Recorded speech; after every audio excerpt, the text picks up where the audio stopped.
5 seconds remaining. Dire's ban now. Here's the Radiant ban.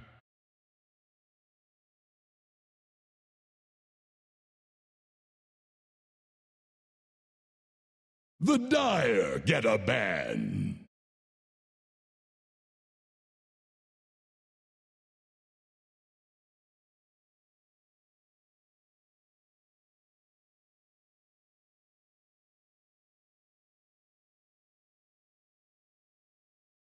Ten seconds. 5 seconds remaining.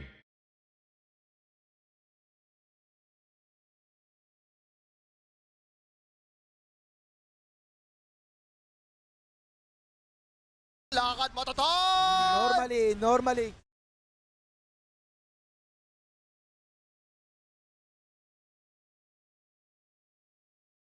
Radiant's turn to ban.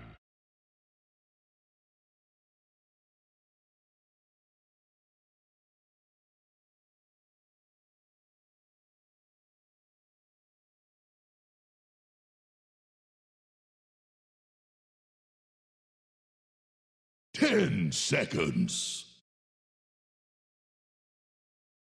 5 seconds remaining.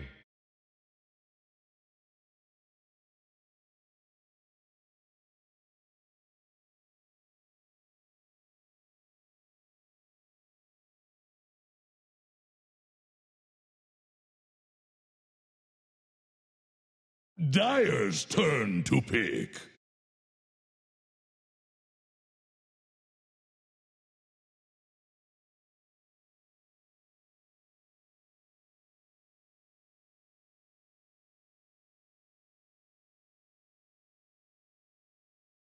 Ten seconds. 안녕. 5 seconds remaining. Lakad mo, Toton! Normally. I'm not scared, bro. I'm cool. That's absolutely not what I expected. Radiant's turn. And we're back. Fortunately for you guys. Unfortunately for you guys, of course. Sania has left. Yeah. But we're back with more Dota 2. It's T1 versus Team Undying. Pretty big match as far. I mean, they all are. Well, actually, maybe some aren't now because some teams. Well, one team is eliminated. Some team are also guaranteed lower bracket over here in Group A. There's not many series left, so things are kind of shaping up and becoming a bit more understood. With Astra Alliance guaranteed lower bracket, Thunder Predator guaranteed last place. So there are 5 teams fighting over 3 slots in the upper bracket with IG guaranteed advancing. And right now we have Team Undying at 8-4, and T1 is at 6-6. They both obviously have 2 series left, one against each other right now. T1 has Thunder Predator, so they're pretty much guaranteed 2 wins. After this one, and then Undying has EG left, so who they've traditionally done very poorly against in NA. It's interesting because in the NA region there was a 3-way tie at one point, and it was always EG beating Quincy Crew, Quincy Crew beating EG, EG crushing Undying, and Undying beating Quincy Crew. Like that's how it always went. So Undying against EG is just based on the season likely to be losses, while T1 is likely to be wins. So coming out of this game, if T1 is to 2-0 Undying, they will likely beat them in the groups. Yeah, to me, this is where Undying need to get wins because that matchup against EG is going to be so tough for them. And EG is going to be playing very hungry because they're currently losing to VP. So while they're 8-4 in 3rd place or tied 3rd now, VP is about to jump up to 9-5 and be tied with OG. So it's going to look like IG. Suddenly these 2 NA teams in the top 4, it's going to be one of them in 4th place. And, you know, potentially those 2 teams are battling for that 4th slot if VP slot themselves back in. Yeah, these are some crazy important series for all these teams involved. I think for Undying, this series is really important that they get 1 win, at least. And against EG, they'll probably have to take both. Yeah, in I order think out to of their beat last 4 EG. games, they need to win 3, I would say, to be upper bracket. Yeah. So I guess in that case, this series is more important if you think T1 is the easier opponent, but based Yeah. on the records, they're all about the same. Oh, So absolutely. T1, they started the tournament with some really difficult opponents. So they've kind of been on the mend ever since then. But the 2-0 against VP was really clutch. That was like their first really good series. And we're seeing now that how important that's going to be, because VP would have been way ahead in the standings if they had gotten even just one game there. If we look at like the recent games, T1 is on a 4-game win streak, and Undying has won, let's see, they have won 8 of the last 9 games. So they started 0-3, and now they're here. So they were the only team to take a game off of IG. Which little things like that matter so much when it comes to these 4th, 5th placements. The tricky thing for T1 is I think when you start looking at who might advance is, to me, I look more at the loss column. They have more losses than all those other teams. So they're relying on those other teams picking up losses. That's the only, even if T1 win out, they need those other teams to lose games, which they have to. But they're playing against each other. Yeah, they play each other. And EG's about to maybe pick up 2 losses. EG Undying, obviously, they're going to pick up some losses. And I think who's VP's last VP opponent has Aster left. Oh, okay. And Aster is in 7th place in the group, guaranteed lower brackets. Yeah. So, like, obviously they're going to try or whatever, but it's not exactly Have the less to caliber play of for. the caliber of difficulty for them will be lower. But yeah, I mean, T1's got the best shot coming out of the last series because they've got Thunder Predator left. So they're basically 8-6 right now. Like, let's just act like they're 8-6. Sure. Obviously they have to play the And games. we should act like EG's or 8-6. Well, Yeah, they haven't lost yet. it's looking pretty bad. They have Luna against Ursa, and the Luna has like 5 half the seconds net worth remaining. of Ursa. Yep. So that's not exactly how that Their matchup Luna wants to be was looked. like 5th on the net worth chart. It's doomed. Yeah, I don't think I've ever seen a Luna win when they're 5th on the net worth chart. Yeah, I mean, I feel like we're definitely headed towards tiebreakers for 4th. I think there might be a clear top 3, but I think that 4th slot Here's the will have some Radiant tiebreakers. fan. Yeah, this group's awesome. I'm really excited. I mean, Yeah. both groups in the middle of the pack are really tight, and that's just super exciting. I had predicted going in the groups that we were going to see like a lot of 80% win rate teams and a lot of 20%, and it was just going to be a clear divide. Nope. And I am very happy to be wrong about that. Somehow TI just brings the best out of the lower tier teams, and it brings 5 vulnerability seconds out of the remaining. top tier teams that you have like in your head going into the tournament. EG did just drop game 2 Radiant's finally turn to Virtus Pro.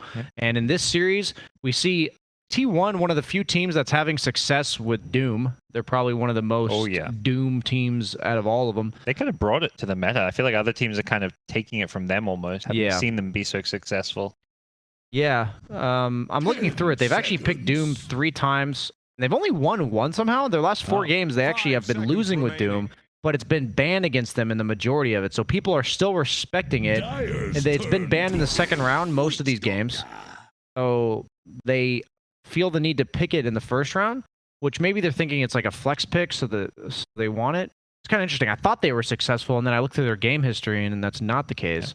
Witch Doctor quite strong against both these melee cores, melee strength, beefy cores. That Maledict always super powerful. I imagine Dubu will be securing the ever-living crap out of this lane for Tomato with the with the Voodoo Restoration. I wouldn't even be surprised if they just level that in Reflection and just hit you.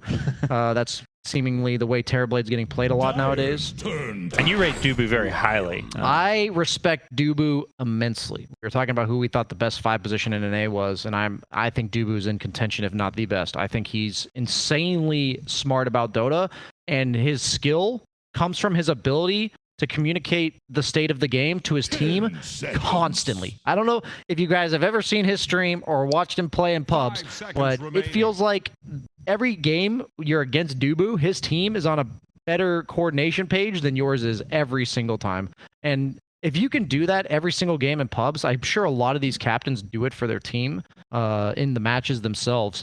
But you're just in such good mental shape, you know. You've ran marathons where you play 10 pubs in a day, and you're communicating consistently to your team. So that's really freaking cool. That I haven't gotten to cast a Dubu game yet, so I'm really happy to see it. Yep. But T1, we've been seeing a lot of them, and Zephyr. been spamming my voice lines, so I'm really Big fan, happy. yeah. I'm really happy about Zephyr. Big fan of the fans or Radiant's whatever. I turn don't even to know pick. why. Maybe he's just PMA. Snapfire, another hero they've been picking a lot. Let's see, how many times have they picked it? I think They it's both games against Alliance. And I believe it's the most picked hero so far of the tournament. Yes, so they've picked it. It looks like 4 times so far, and they started out with 2 losses, but they came back with 2 seconds. wins from the Snapfire. So recent success, them there. 5 seconds A remaining. lot of burst damage, a lot of damage here coming out from T1. A lot of disables, a lot of damage. Gives him an egg killer. Dyer's Yeah, the banned. damage seems Is that very the nice. first Underlord? I remember seeing him on the unpicked heroes 2 days ago. Okay. That I might be don't the first know. Underlord of the tournament. It's either first or like second Underlord of the Yep. entire tournament. Really good against Tiny. 10 Tiny is a seconds. 100% base damage, and so based on what I'm looking at so 5 far, it's seconds probably remaining. a mid Tiny. For T1, or sorry, carry Tiny for Okay. T1. Looking like a really hard game for him. I think Undying's constructed a really good draft Radiant's against turn it, to so I wouldn't bat. mind if T1 demoted it to either 2 or 3. Just make him into a combo, make him avalanche toss combo for the team. They can make space for some carry, like a Slark maybe, some passive carry, so like a carry that relies on a 10 passive. seconds. They usually lane really well against Underlord. 5 seconds remaining. Yeah. Maybe have in mind. Yeah, neither Tiny nor Doom perhaps wanting to lane against that Underlord, and Undying ban out Sniper. Oh, that would have been a good Yeah. pick. I would have been down. I would have been down for a T1 sniper. there. Nothing to get on top of a sniper. Catch, no real long range damage. Medusa still in the pool. It is. Actually, I don't like Medusa against Underlord either. 10 seconds. Base damage. Look at my hero.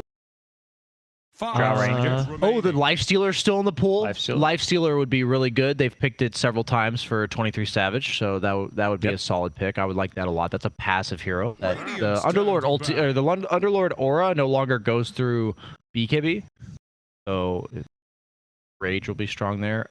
Lifestealer or Jug really stand out to me. Egg hitters that they don't really have BKB piercing damage on Undying. They go for the They're worried about the Arc range heroes. Normally. Arc Warden versus TB, I guess. And I'm scared, bro. 23 Savages played some Arc Warden here and there. If they want the range carry, I feel like Drow's kind of one of the only ones left, maybe. Clinks. Sure, what else? Oh yeah, Clink's good. 10 Yeah, obviously seconds. he's very popular. They might just maybe even 5 TA. seconds No, not remaining. TA. Still in the pool. It's a pretty solid Weaver game. Yeah. I would actually pick Weaver here. They have no hard lockdown. on Unless you Undying. just stick with the tiny carry and feel like let's not overthink this and Radiant's just play the turn tiny to carry, but see what it is. It's going to be a shaker. So Cuckoo, he has been so good on this hero. They're going to put Doom mid, tiny carry, shaker offlane, I believe. I'm a little hesitant here just because Undying invested literally all 4 heroes to countering Tiny, and they left it as carry. So that's some like real 10 confidence in the hero seconds. as a carry. That means he's gonna like have to somewhat get carried by his 5 teammates just seconds because his hero's remaining. pretty hard countered. At least for, I would say he needs like BKB, Silver Edge, and a Shard before he feels really powerful. This game, maybe even Satanic on top of that because of the Maledict popping before BKB. They have so many stuns though, so many stuns on T1. I would be down for like Razor. Brile. That seems like a nice Brile hero here. I don't think they really need disables. I think they need to be so tanky that they survive the disables, and T1 is forced to rather than being. You don't feel like they need a playmaker or anything? No, they don't need hero. They don't have heroes on T1 that need to be stunned. You just need to be run at them. I think. Like they've got a lot of wave clear, a lot of damage over time on Undying. I think they can win the war of attrition. Okay. We saw T1 actually do that exact strat. Or no. It was Vici. It was Vici who did that strat, if you remember. Ooh, okay, Leshrac. That's kind of like a more disable version of Razor. Kind of just run at them, pump out a lot of damage, but he's got the stun built in. So rather than being like an anti-carry, Razor would have done. They want it to be more of a carry-esque. Undying has synced up. Look at those 3 mil here. I feel like they've got matching cosmetics. Like they've just shown up to the If Dota they're game wearing with a their torch, matching they'll pop up costumes. soon enough. But then they've got the Christmas spirit on Yeah. on T1 because you got the Christmas tree. I feel like Lion is like an ornament. You know, he literally looks That like glove. That glove looks like a Christmas hanging here. Yeah. Yeah. Then is that the new shaker set? I think it's the. I think know. some pieces of it are the Okay. new shaker set, the one TI cash. So Cuckoo's marketing some predictions there because you get points for that. Yeah, I think this game's pretty straightforward. You have a ton of damage over time from Undying. Like if they are allowed to hit you, allowed to just be alive, they kill you. You have a ton of burst and stuns from T1. So either the fights last 5 to 10 seconds, T1 wins them, or they last like 15, 20 seconds, and Undying runs you over. Those are the two options. The building damage in the early game definitely goes in favor of Undying, while in the later portions, the Tiny will start to chunk things. So I'm leaning towards Undying because I think this is just bread and butter in a Dota. This is what they love picking. But I think T1, from what we've seen, they're like turtle power and like mid-game team fighting It's so is good. amongst the best. So that both teams definitely playing to their strengths. Yeah. We'll see which style comes out on top in this clash. Total number of trees destroyed. We've got Lesh Stun that destroys trees. We've got Cookie, Snapfire's ulti. Tiny's gonna grab a bunch of trees. I think this is like the 176 range. We got First Blood.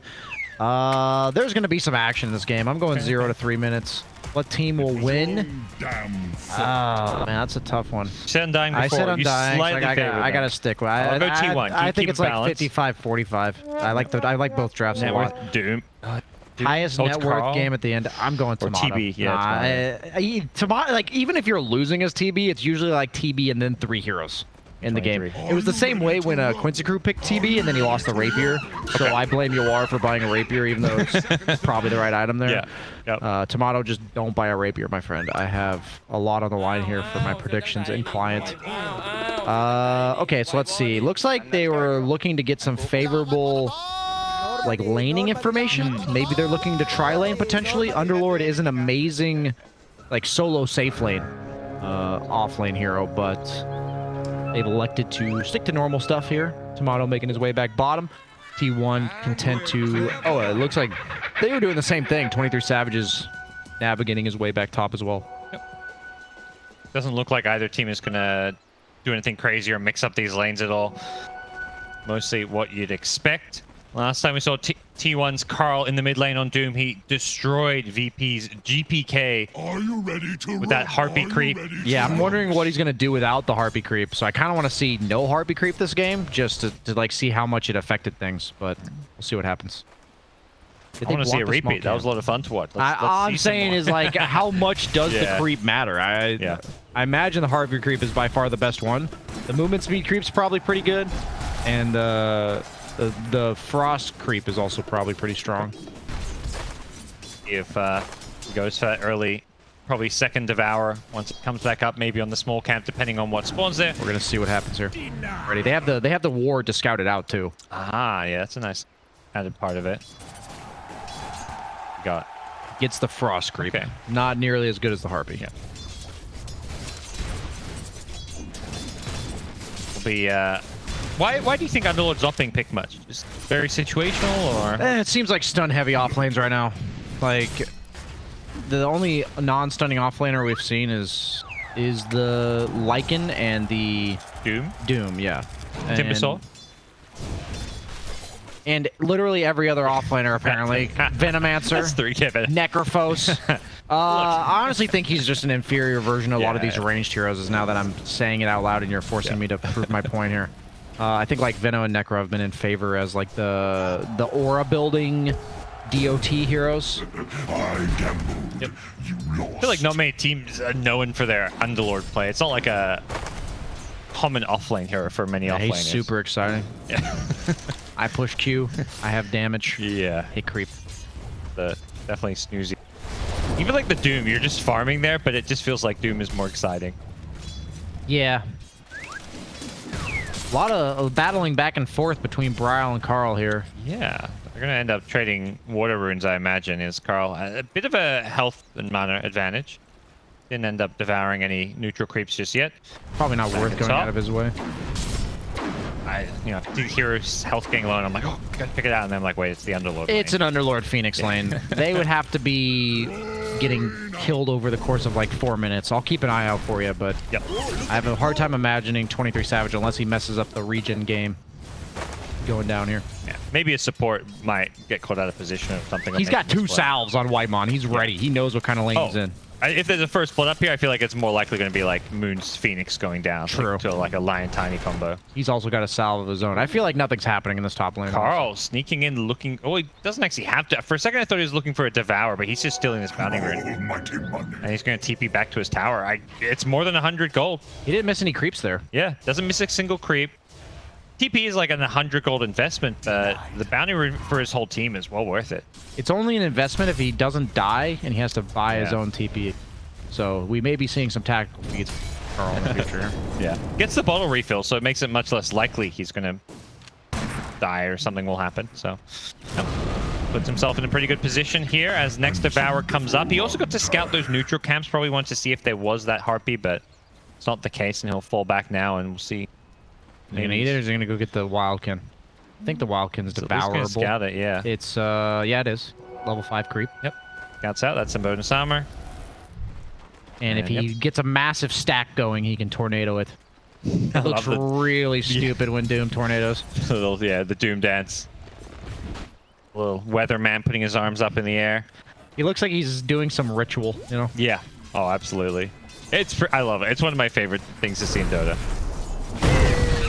Bottom Doobie has gone for the heal you mentioned. Just the 1 point. Cask as well alongside it, so no points in the Maledict. Bryle, okay, he makes sure he gets a water in because he lost both his bounties there, and Carl is really putting the pressure on. Luckily, he didn't get that kind of aggressive neutral creep. If he got a Harpy or something else with some kill threat, he could be putting Huku might be in some trouble. Luckily, the Cask didn't bounce back. Yeah, didn't get the Cask RNG. Okay, so Tomato popped meta. He has invested 2 points. He hasn't been going for like the reflection build. I guess you want to be ranged if possible against Earthshaker. Getting a bunch of denies, so we'll put him even further ahead in the CS charts, but nothing crazy. Man, I think if I had to choose a 5 in this tournament for my lane, it would be Dubu for laning. Like I feel like his laning stage is.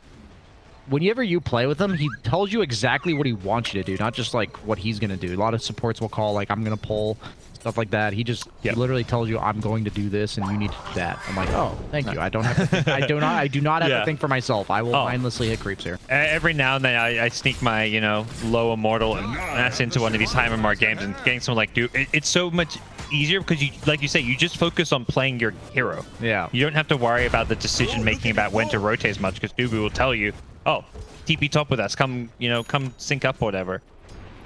That's a really good pull from T1. Zephyr getting that pull off at the big camp. It puts solo XP for Shaker underneath the tower. She desperately needs. He was losing in levels a bit to Tomato there. Well, our first blood expectations are not being met, unfortunately. I'm upset. I'm already wrong. Yeah, we saw the big 5-man smoke. It felt like they may just have a level 1 clash, but once they didn't, it was whether or not they have a level 1 clash. We have to keep an eye out for mid lane. Both of these heroes go up infinitely in kill potential once they get 6, and they have both hit their 6. Well, Doom has, but he also hasn't. Oh, well, it's a bait because they'll never know. Yeah. I don't know if I like this Midas this game because the game he was against the Storm, he was winning the lane, and Storm was like losing out on farm. Well, Leshrac is one of the best mids in the entire game to be allowed to farm from like 6 minutes until 12. He will get so many creeps because of how fast he is with that ultimate that I don't know if trading farm is the best idea. We'll see if it works out for him, but Bryle, I'm sure, will be very happy to trade this farm.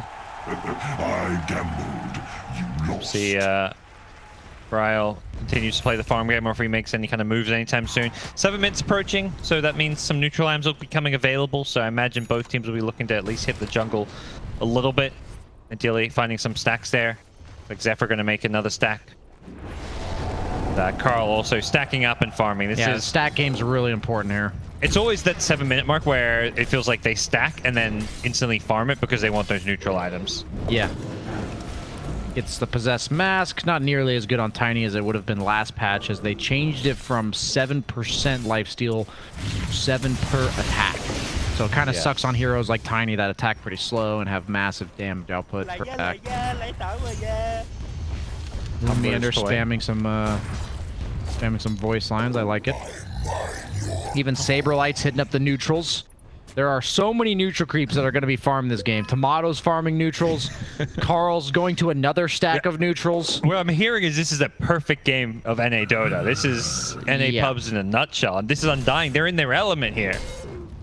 But this is also kind of T1's. Like, that is. This is. I guess you could have predicted this going into the series, that this is exactly what the game would look like. But they were supposed to get a first blood in the first 3 minutes, and they failed to do so. Double damage for Doom, but he's got a Midas. He's almost got it because that last Devour just paid off. But he's gonna have it here pretty early. Let's look at the net worth. You got him 800 gold ahead of the Lesh. So even though Lesh is out CSing him by 12, you're just seeing the power of Devour. That sounded really cool. I didn't plan. Yeah, this is a game that is perhaps headed to... I mean, you know, there's all kinds of things can break up in the mid game, but both teams are at least... Their style now is geared towards, let's hit some late game timings. At least we're looking to secure that farm for our carries. Everyone is going to be very rich in this game, except for maybe the 5s. 23 Savage, hoping to stay rich, is getting rotated on up top.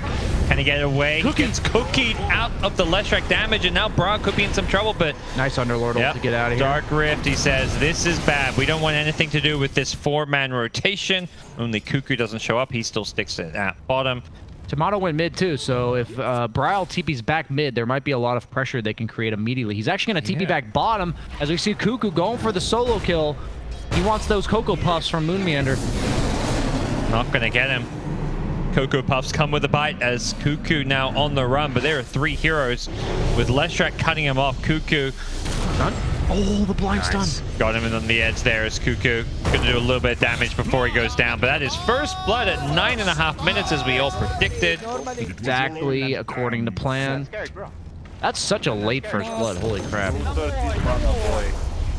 Tip Cuckoo, the heart and soul of this T1 team, really. I will say that Carl loves spamming the I gambled you lost line. I think I've heard that more in the last 2 days than I have in my entire Dota. I feel like this is also like the 3rd or 4th time we've seen him play Doom. Yeah, that's what I mean. He's spamming. Oh, Braille has his ultimate going. Oh, he Tumbler toyed into a War Stomp. That was cool. But yeah, Leshrac doing a bit of damage on the way out, and okay. Big kill, because both of them are very farmed. So having one really farmed hero kill another really farmed hero will often lead to that farmed hero killing that farmed hero again later, right? Because they're both very high net worth. They'll turn it into something. He's got the phase boots, Blink Dagger, BKB, very standard Doombringer build in the works here. Devour is 210 gold per minute, and Midas is 110. So you can take whatever creeps he gets, add 320 GPM, and that is what Doom will be netting. As he TP's top, Saberlight has phase boots of his own. Oh, the Tumbler Toy again. This is such a good combo, and with the Corpus Kisses, they have the damage to finish this one off. Carl needs to be a little bit careful with the toss back. Savage keeping him alive. T1 doing some really sick plays here. I like what I'm seeing. And meanwhile, Moon Meander getting caught bottom. Whitemon has the Finger of Death, sucking him dry as he... Nice. That you have to do that. Yeah. They don't really have heroes that attack very fast. Maybe with the 2 they could have killed it, but why risk it? And also, hey, let's get some Finger of Death. He also cleared the creep wave with that Echo Slam, which unironically is like pretty good here. You want to be able to push the tower a bit, farm it, turn it into some farm. He's going to get his Blink Dagger, 200 gold off. You're like really happy to pop it there, the Echo Slam, because it'll line up now with like right after your Blink Dagger comes out. Dying making a kind of counter move towards the top T1 tower. They're down 2k gold, but they'll get themselves a tower, knowing some of these big spells. Basically all ultimates on cooldown.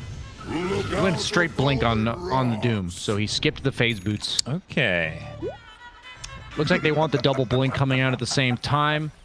Braille has gone for the Hood first, so he's more of a utility build. I would be surprised if he completes this Yules. I think the Sanjin Kaya might be a better option, but they are lacking disables. Saberlight could consider going for an Atos, but as of right now, I think T1 just kind of going to be able to do whatever they want on the map because of the lack of disables coming out from Undying. They have Phoenix Egg, like they have good team fight, they have good damage, but I think T1, you can see, like even just the toss away is enough to just not fight. Yeah, they don't have the best ways to like keep people in an area around that supernova if they do want to use it. Tumbler's toy again. This is the most valued Tumbler's toy I've ever seen from Carl. He blinked into a Tumbler's toy.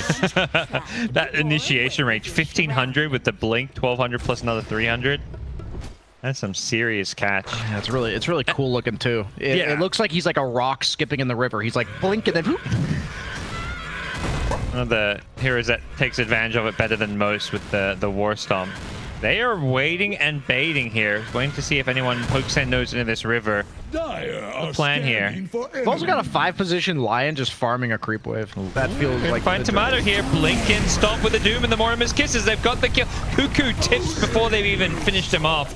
And Zephyr's like, yeah, I can farm some camps with that, although one Mortimer's Kiss didn't quite hit where it was targeting, but really good moves from T1. They're up 3k gold. They're crushing this game so far. Yeah, I feel like that first death from Bryle is really hurting Undying.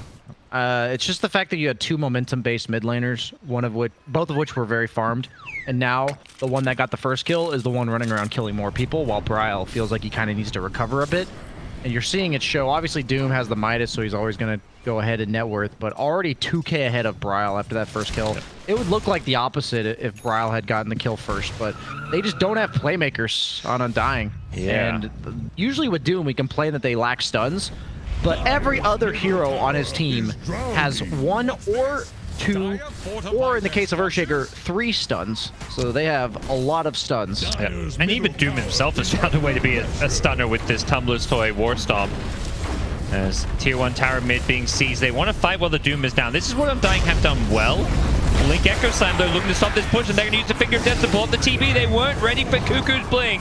Supernova going to look to turn and fight this one as Zephyr goes down. He wanted to try bring the egg down with him, but couldn't get the attacks off.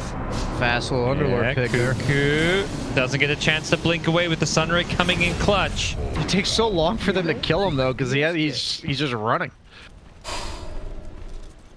I would say, considering the fact that they were down by 3k, that's an acceptable trade for Undying, but yeah, T1's definitely not upset about it. You almost had the Shadow Blade done on 23 Savage, so even more playmaking potential. Both teams are very farm-heavy teams, but like if I'm Tiny here, as long as I don't get absurdly caught out of position, I feel really comfortable farming wherever I want on the map. While on the other hand, the Terrorblade, you can't really show, as you saw there, he just died full to 0, but you also can have your Lion, you can just have him Mana Drain or Hex your illusions.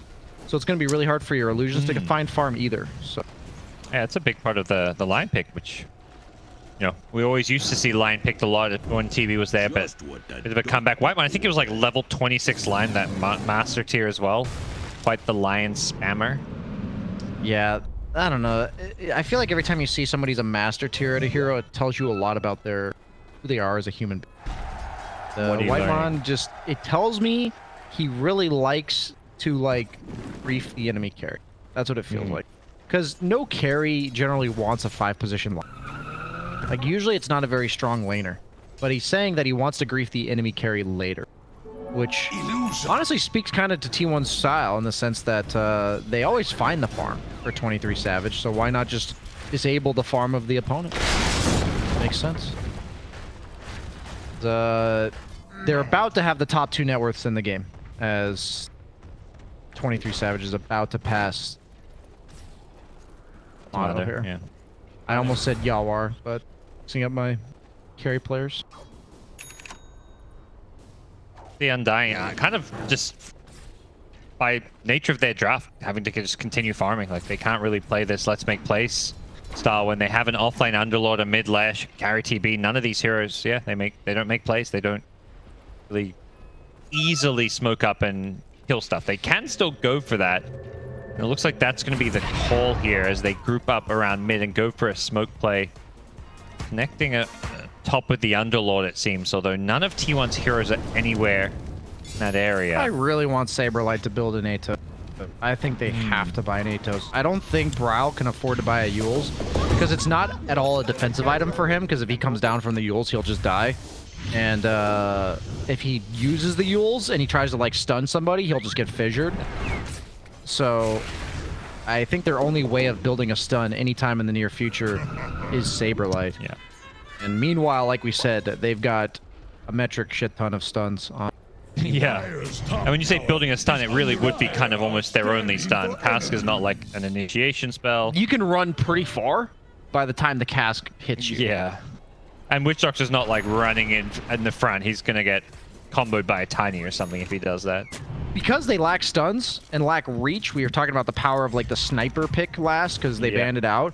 This Ether Lens from Whitemon is going to be sick. I really like that he didn't go Blink because you don't ever want to go into this team of Undying. I feel like that's the worst thing you could do is like Blink into a Underlord TB Lesh. Yep. So he's just going to play the outskirts of the fight. I like that itemization here. Going for a shard too. If he's BKB, unless he's getting wailed on by TB, he's not going to die. The shard makes you magic immune during your mana drain, which is very balanced, very balanced. Ali would waistline. And additional targets as well, good against the TB illusions. An idea of where Brow was. They're not going to find him with this smoke gank T1. Saberlight commits to the full pipe, which I don't really approve of this, but they're pretty much all in on saying T1, please, just go on us, please. Yeah. I dare you, please. I don't think T1's going to fall for this. I think they're going to wait for you to separate. Yep. And they're going to pick you off one at a time. And they're content farming if you're going to group up. They're totally content with this. And if both teams keep farming, we're headed late game. T1 has the Doom with the minus. They've got a 5k lead. Dire's middle tower is Who kind of takes the late game? Who are you looking at? I think they take the late game on T1 because of what I said. Like they have to be fearful of getting picked off on Undying. So if they're farming, they're going to be in groups of 2 or 3, while T1 will be farming 3 parts of the map, no question. Like you see here, bottom lane, Cuckoo's farming, mid lane, Carl's farming, top lane, Zephyr's farming. You know, like you have a support that's farming, so they're gonna be. You're gonna see the difference in the other 3 heroes, not just the 2 cores. Like the Underlord's 800 by Shaker. I would say Underlord's more of a farmer than a Shaker is. So that's not supposed to be that way. And then if you add the 2 supports together, mainly the 5 positions. Look at that. He's got a full item on him. 2,300 of this net worth advantage is between the Lion and the Witch Doctor, and Lion's definitely one of the best supports in the game to give a little bit of net worth too. I think it's smoked up behind their left mid, but not gonna be as easy as they'd hope to get some kills here. There's a regen room bottom. Blake in. Cuckoo goes for an Echo Slam. Only catches Brow with it. Can they burst him with the Finger of Death? You betcha. The Supernova comes out now, but with the BKB Doom, they can right-click this one, and they are going to finish off the egg with 3 kills going Undying's way. They're not done.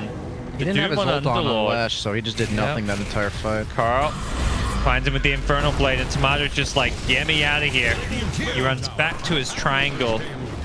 T1 finish off 4 heroes. Run, Tomato! Attack the heroes! They're making like, no, you don't get from those ancients. You head right back to base. Yeah, I think this game gets even easier for T1 as we move forward. So it's just so hard to play without their stuns. Like, if you don't have stuns and you're losing, what do you do? Yeah. How do you come back into the game? The problem with this pipe build on Underlord is they have Doom. I think you're the prime target for Doom on Underlord. Like, you don't really want to Doom TB. Leshrack's like okay, but they've got enough tools between the Earthshaker and the Lion to deal with the Lesh. So if you're building auras and then just getting doomed, kind of just sucks. What else to say there? They got the Shivas coming out on Carl next. I assume he'll get there pretty fast because he's got the Midas and Devour. He hasn't died at all this game. So he's always getting the value from the Devour. That's the only way you really don't get it. BKB coming out from Cuckoo. Only BKB piercing damage on Radiant is the Terrorblade. Dire's middle tower is drowning. Lane Whitemon. They just 5-man smoked into a Lion and he's going to walk away. That speaks leaps and bounds about what... And they may get caught on the retreat. Yeah. They popped meta and can't get anything off of it. It's like T1 going to play it safe there. With the meta being popped there, they're just saying, we can at least wait this one out. They have vision on this high ground, and there's no Dire are standing requirement for T1 to fight with this meta still up for a little bit longer. There's a DDTB. He's going to the pit. I think you have to force this. This is one way to force a fight. They want They're baiting. T1 to come at them. Really good Yeah. patience from T1. They don't have. They have Mortimer's kisses. If worst case scenario, if they're scared that that Undying's committing, they can just pop that into the pit. Yep. And Undying leave the pit. Unfortunately, they didn't really have enough time left on the Metamorph. It's Faces a stiff win. completely worn off now. So yeah, they couldn't actually go into the pit to go for Roche. They're ready to go now. They know there's no Metamorph. Oh yeah. Let's go. BKB Tiny doesn't have the shard just yet. I think it's coming out. It is. So he's hit his timing. He's at his critical mass. Silver Edge will be nice, but at this point, the BKB shard is dream. For Undying, it feels like they're just playing kind of keep away now. For a little while, it seemed like they want to have T1 run at them, but just want to keep on farming. And they're gonna go into Roche themselves. They have the little shredder for a bit of minus armor, not very much. They have the medallion as well on somebody. tower is about to flounder. I didn't see it on the. I didn't see it on Snap. Oh, that was just a little shredder. I guess it has the same animation. I got confused for a second. Or the debuff above Roche looks. They scan Roche and Dying gonna go take the enemy triangle. They are just giving this Roche up for free, it seems. No, I believe they are mostly aware what's going on. Instantly, T1 smoke after getting it. They seem to know where Undying are. They are headed their direction and fine. They've got Scotty TB. They've almost got Sanj and Kaya on the that courier's ledge. going to reveal their position. It's coming away from this shop area. Gotta Whitemon, dodge. Radiant's courier just drowned in a pool of Pogo blood. sticking forward and seeing what he can find. Dyer's bottom tower May just be a witch doctor is so he about left to it. I TB. Woo. He only barely TP'd out before maybe the line caught up to him, so they'll just lose Ow. vision in the end. Oh, he's got the Enchant Totem Fey Grenade under attack. on Cuckoo.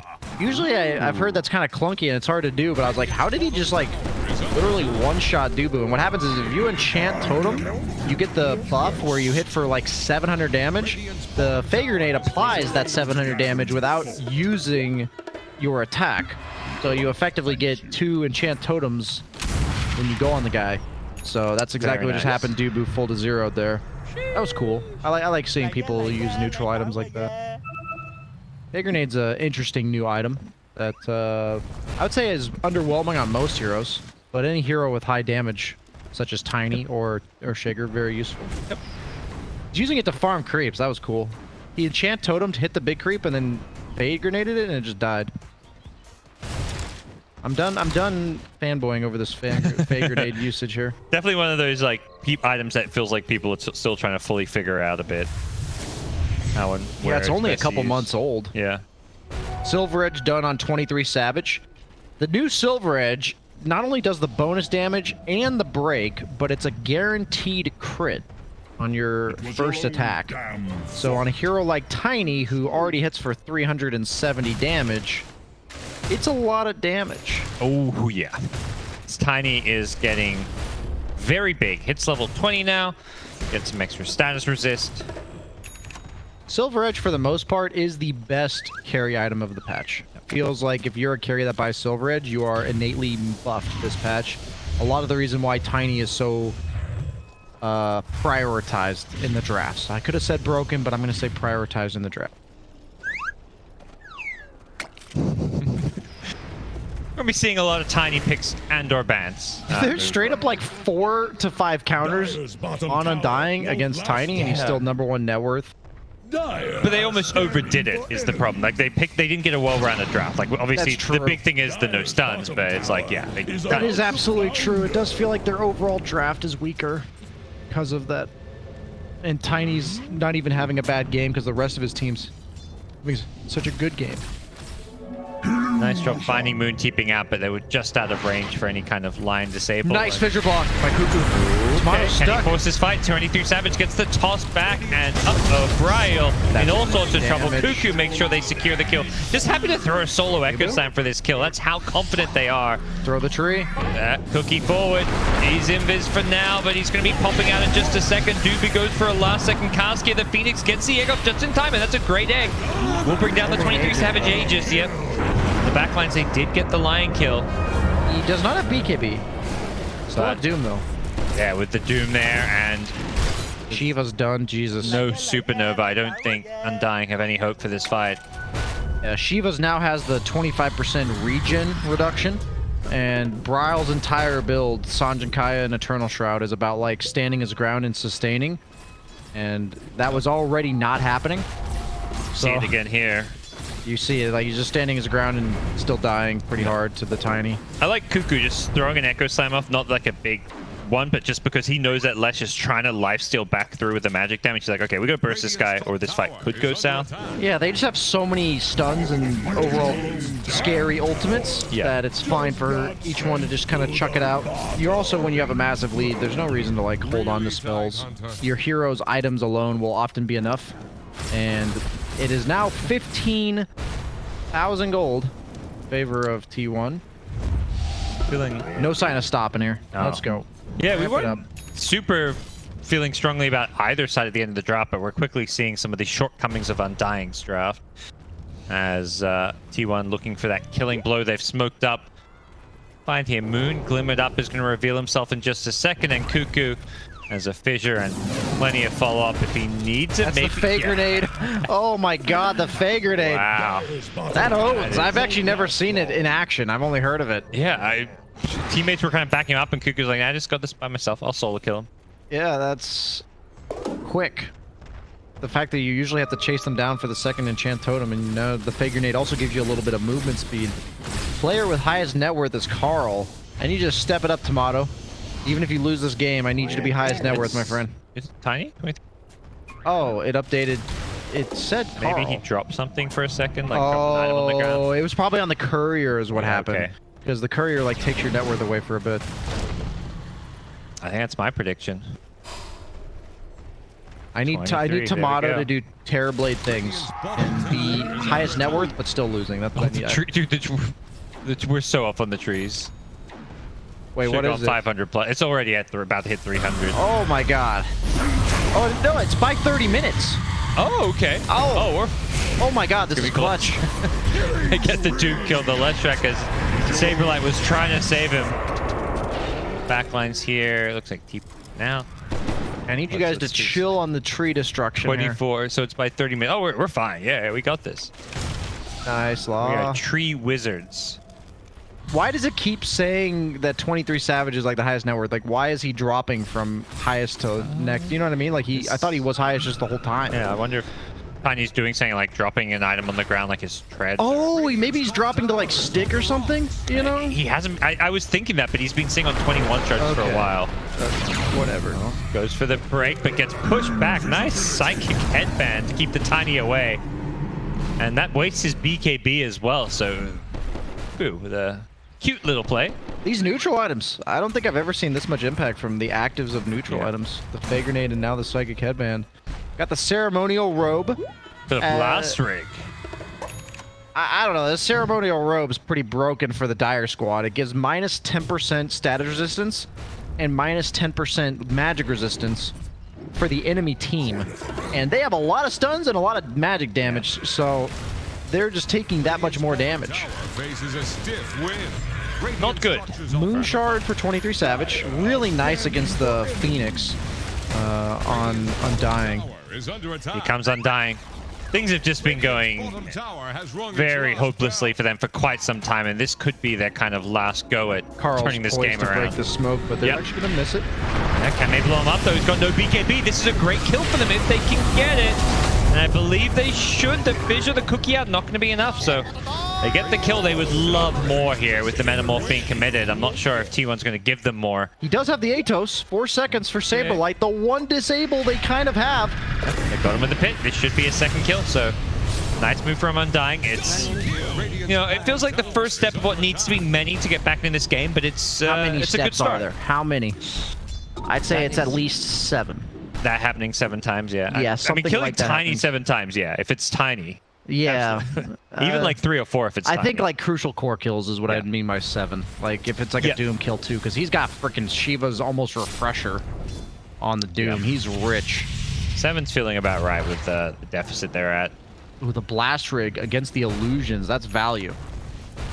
Yeah, bro, show that item to people because they probably have no idea what it does.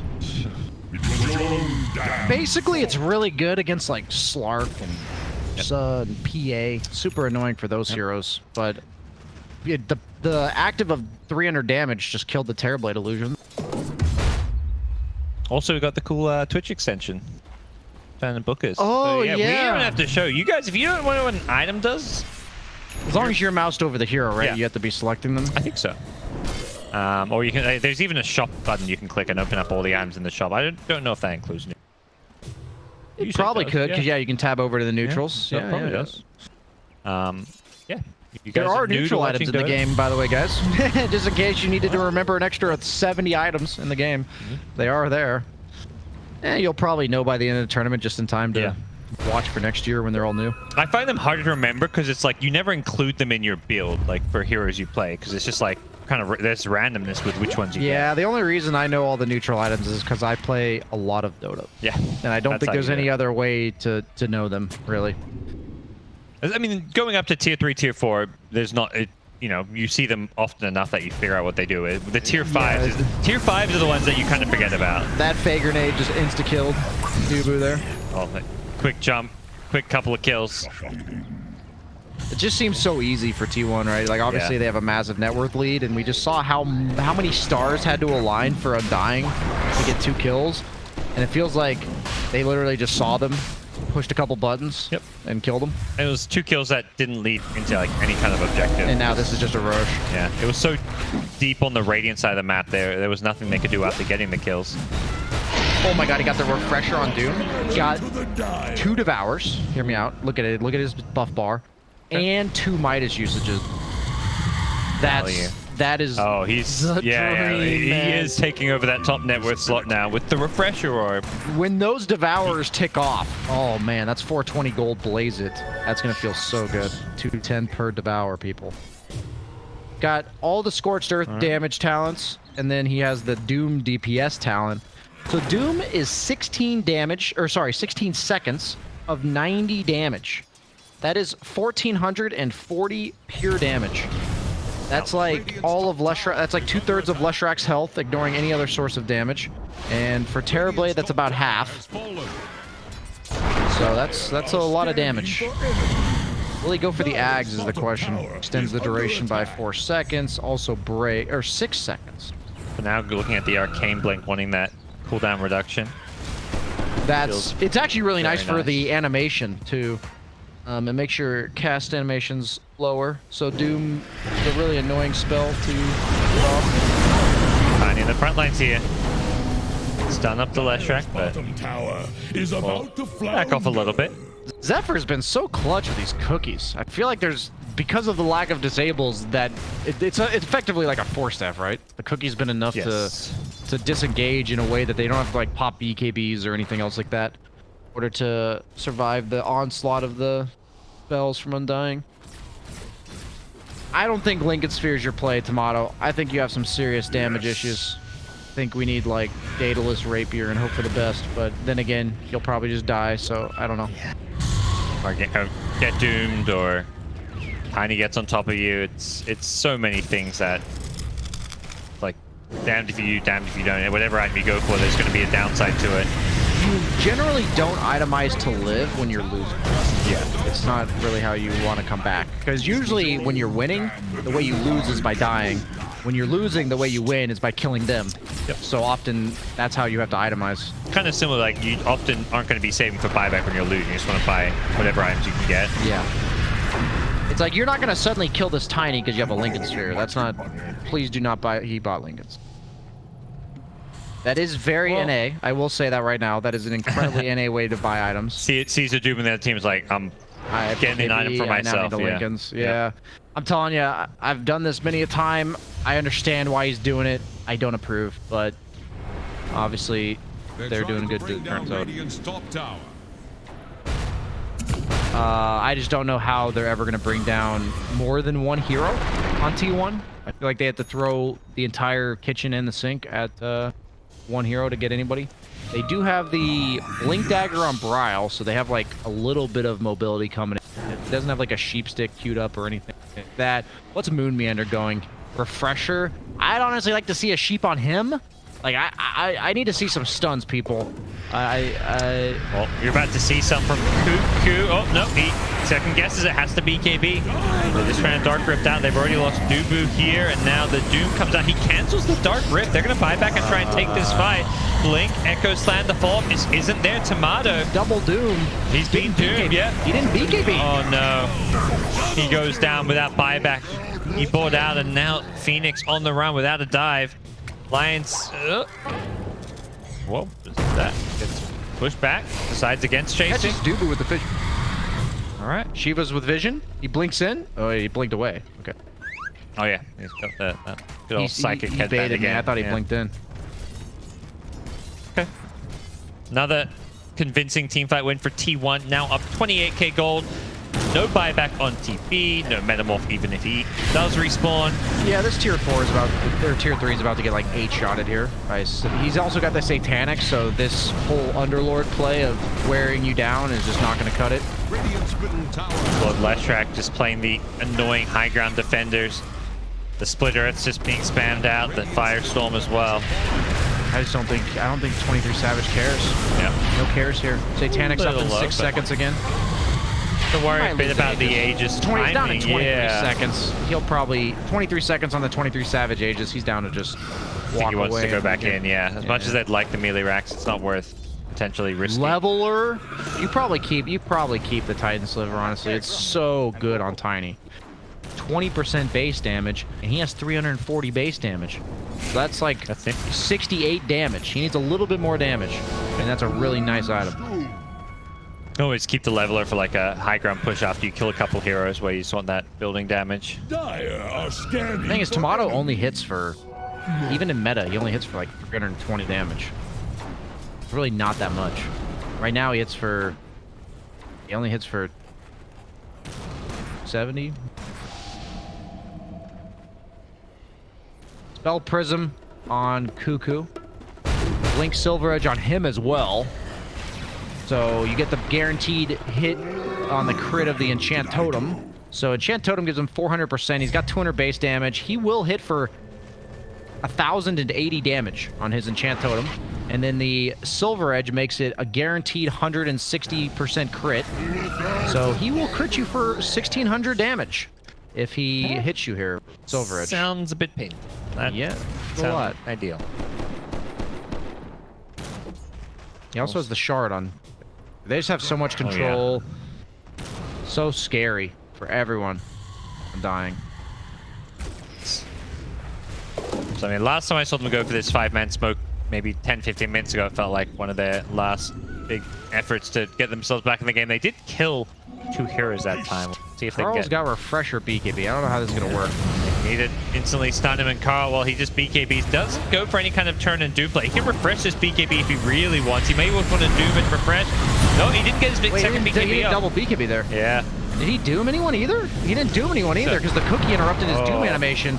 He needed to just doom sooner and then pop the refresh, and they're How is getting this chased down. They working? didn't have buyback. Great smoke from Undying. It's worked out fantastically. Wow. They get more? Wow, yeah. He just got crit for 1,800 damage by Cuckoo there. That's an off-lane shaker, and that hurt a lot. Crit shaker is no longer a meme anymore because of Silver Edge. And who's stranded here? Moon Meander. His own little world over here. PSG. Even a PMA, while Zephyr is literally voice lining him as he's standing next to him.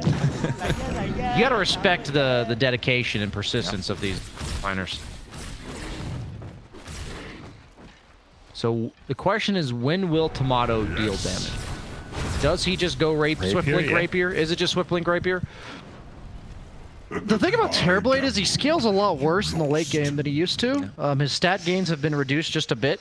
And then they also removed his Metamorphosis attack range talent. He used to have like 200 attack, or like 300 attack range on Metamorph at level 25. The duration's nice, but it's just not the same. You'd rather be really, really, really strong for 50 seconds than like pretty strong 70 seconds. Cuckoo Radiant's courier has been killed. killing couriers. Saberlight was trying to finish his, but it didn't have the items on it yet. It was going out. Cuckoo, I feel like his Shaker is one of those heroes that teams are going to be looking at like, yeah, we may want to disband that one out. It's looked pretty good in multiple games with it now. 23 Savage has his own. A lot of Blink Silver Edge heroes in the game. We have Blink Silver Edge on Cuckoo, Blink Silver Edge on Tiny. Let's just buy a Silver Edge on Carl. Place that Midas with Silver Edge BKB. There's a lot about this patch. Upgraded Blink, Silver Edge, and a BKB. Are scanning for enemies. Common items. So hitting some of these level 25s now. Tiny 26 gets the Avalanche cooldown. Doom 25. Oh, he took the Avalanche. Blade damage. Cross charges. They're fed.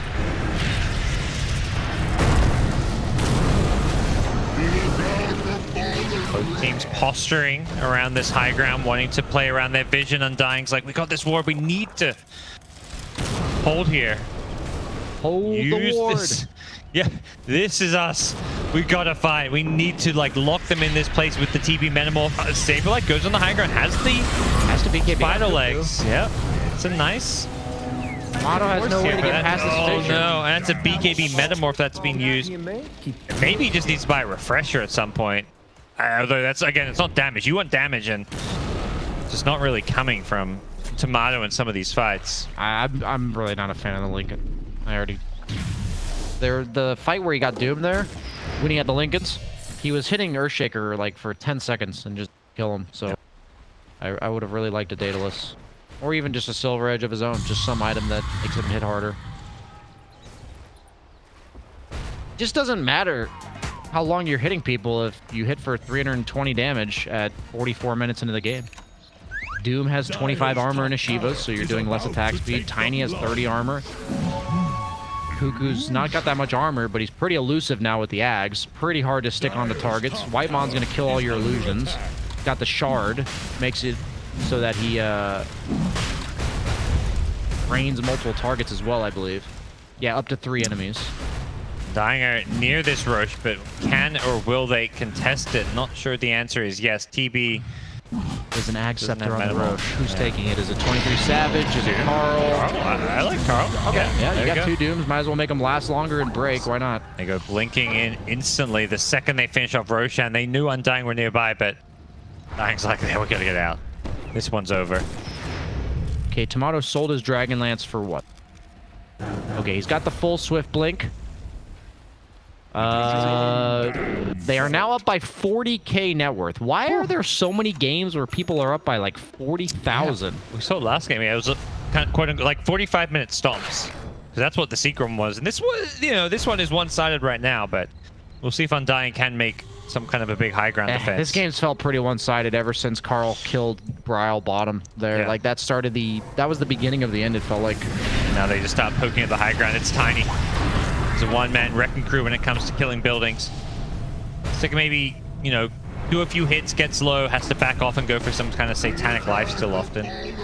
I feel like both these teams have similar playstyles and drafting styles, and T1 just had a better understanding of that this game. I thought Undying's lanes were going to go better.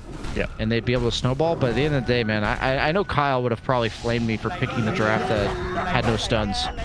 Because at the end of the day, both teams were farming. T1 just has a bunch of stuns and playmaking potential, and Undying, their only real momentum hero, the Lushrak, got killed, and then suddenly they have no momentum, and after 30 minutes of no momentum, here we are. Yeah.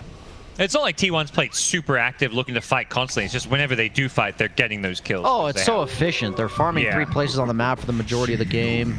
They're casting ultimates on single targets because they have so many ultimates.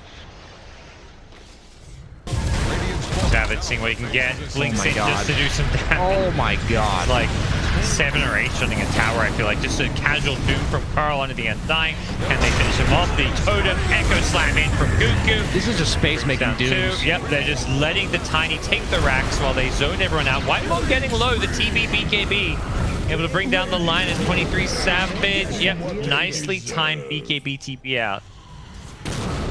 My boy Zephyr. I gave him a shout out on Twitter today. The most PMA person in the tournament.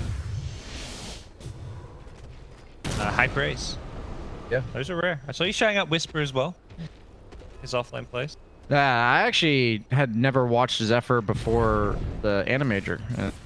Not just because he's spamming my voice lines. I am a big fan of his support style. He seems to always have space to farm on the map, which is weird because his cores farm so. Yeah. So somehow that works out. It's like what you sometimes see from Secret, where it's like a lot of greedy players, but they make it work. They find this right balance. They save each other really well. I think that's what makes T1's style work so well for them, is they're really good at grouping up to save each other. You're just baiting. Oh my god, that Rax just gets deleted. They throw out another Doom under the left strike here. That Egg is going to zone them away. But not a whole lot they can do, and Metamorphosis still a cooldown means that was the only way they even killed a Lion last fight. They're going high ground 4 versus 5 here. He's got Swift Blink Basher on Tomato. I think you gotta go. Yep, he just blinks in, melee form, he doesn't care. He's just trying to do what he can. Cuckoo gets the BKB off to try and help get him out here. 23 Savage is low. He needs a lifesteal, but yep, he has Aegis. And BKB and Cheese. He did pop the Satanic though, he's going to slot back in the Cheese. And they threaten to kill him here. They don't want to commit too much because of that BKB. They got the Maledict on him, so he'll tick down, but he's not gonna like die or anything. Fall back and not overcommit at melee Rax. Like, I respect the fact that Undying's holding and that T1 wants to play it safe, but guys, you're up by 40. So let's put the nail in the coffin here. Hey, you know, they don't know it's 49k. And some of that's the Ags from Roche, you know, that's a little inflated. The Ag's on Doom, you know, a nice Ag. That's very true. What's he going? Is he going Wind Waker? He has a Yules. Okay. Honestly, like, if I'm going to give style points, I want to blink in with Doom. I want to Doom somebody, BKB, and then I want to, like, swirl around in a tornado moving through the crowd. I don't think this is a saving scepter because they don't really have a burst damage combo on. He's just looking to blink in and take out the Rax. Objective gamer. Yeah. He's might had die enough. for this, but that's not really that bad if he does. Maybe left track, he's the one who's in trouble. Cuckoo, blink, echo. Decent damage coming out from the Shaker as he is getting low on 23 Savage's tiny, but he gets a bit of health back from the Cheese, and that may be just the bash, the range bash. Keep him alive. That's not enough. Carl, he's in the front lines here. Blowing everyone down, and that is probably it for Undying, unfortunately, at this point. They didn't lose the TB, but his Metamorphosis is going to be wasted. He just doesn't do any damage. Oh, I've harped on it. So. Who doesn't do any damage? The TB. Okay. He wailed on 23 Savage for a while. Early escape. Buy back the Witch Doctor. TB. Lost away. Using that Wind Waker. The style points for Carl. Cuckoo also styling around the map with the Acceptor Totems. And with these heroes buying back, it does seem like T1 are going to play things safe. This is 61k, 60k. He's got a Rapier on Tiny. Why? Wait, why? Why does he have a Rapier? Felt like buying a Rapier. There's no way he is supposed to buy a Rapier here. I can't imagine it ends up costing them anything, but yeah. I feel like if there was a way to lose, it would be by giving a Rapier. Yep. Well, Undying, you know, we talk about map shrinking in certain opponents. Their map is it's like this block. It's here. They don't get to leave this area. I mean, 23 Savage, he's a pretty young guy. He's probably gone through puberty in the last like 5 years. He's got cojones of steel here with this Rapier purchase. Buying a Rapier when you're up 60k gold and Mega Creeps. I don't know if that's the... that's like the worst time to buy a Rapier. Sure. They take out the TB. He's got a buyback here in the Dark Rift. Here's the bait. But actually, Tiny's going to kill your base in literally 3 seconds. Yeah, if he wants to go for the objectives, and it looks like that's the plan for 23 Savage, although there is an egg shooting to worry about. 23 Savage getting a little low. Used the Satanic already. He's making it interesting. No BKB, no Satanic. Blink in. They want to go 23 Savage. White one in the front lines. He needs help, but he's magic immune. The mana drain. Oh, and there comes the Tiny. Doesn't actually. This Tiny has no way out, guys. Oh my God. You had to just commit there. Just get him. Yeah. There's no better time than now. Yeah. Time is now. No BKB. But road number 4. That's what matters here. That's true. That's really important to securing the victory for T1 here. Yeah. That's the world. There's just no way for Undying to leave their base. They're definitely trapped. He needs Battle Fury Rapier on Terrorblade in order to do these creeps effectively and kill people. We need the Arteezy Terrorblade from like 2017. Battle Fury Rush. He did that one. That was definitely not good at the time. No, it was good because what happened was the illusions got like 60% damage from the Battle Fury. So you farmed like a monster. And then they nerfed it like a week later and then it was bad and people kept building. People kept building. Maybe I remember the Yeah, part people was kept bad. people kept building it after the nerf and then it was bad. So Arteezy somehow baited everyone else into buying that item. It ruined more pubs than pro matches that it helped. Oh, not kidding it. They are waiting for the Roshan. It's a very quick respawn though, so we don't have to wait too long.